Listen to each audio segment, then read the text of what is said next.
இறை தூதரின் தோழர்கள் பாகம் 4. 4ஆம் கலீஃபா அலி ரலியல்லாஹு அன்ஹு. அண்ணல் நபிகளின் சிறிய தந்தையின் அன்பு மகனார். அறிவில் சிறந்த நபித்தோழர்களில் தலைமகனார். இளைய வயதில் இஸ்லாத்தை ஏற்ற அறிவு திறனார். இரு கைகளில் வாளேந்தி போரிட்ட பெரும் திறனார். குறைஷியர் எதிர்த்திட்ட கொடிய நிலையிலும் பயந்தார் இல்லை. குணக்குன்றாம் நபிகளை விட்டென்றும் அகன்றார் இல்லை. இறை தூதர் இருக்கும் வரை போர் எதையும் மறுத்தார் இல்லை. இஸ்லாத்தின் கொள்கைகள் எதையும் மறந்தார் இல்லை. அண்ணல் நபியின் மகளார் பாத்திமா அன்பு கணவராம். ஆருயிர் செல்வங்கள் ஹசன் ஹுசைனின் அன்பு தந்தையாம். கைபர் போரில் இரும்பு கதவினை தகர்த்த வீரராம். கண்ணியம் காக்க கலீஃபா போட்டியை கைவிட்ட தீரராம்.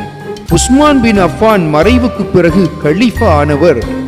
உஹது போரில் நபியினை காக்க உறுதுணையானவர். ஹுதைபியா தந்த உடன்படிக்கைக்கு மடல் மொழி தந்தவர். கூஃபாவை தலைநகராய் கொண்டாட வேண்டி குறியாய் நின்றவர். இஸ்லாத்தின் அணிகளே இரு அணியாய் நின்றிட்ட சோதனை கண்டவர். இறைவனின் நாட்டமே என்றே எண்ணி வேதனை கண்டவர். பைத்துல் மாலின் செல்வங்கள் அனைவருக்கும் பகிர்ந்தே தந்தவர். பைத்தியங்களாய் திரிந்த காரிஜியாக்களால் படுகொலையானவர்.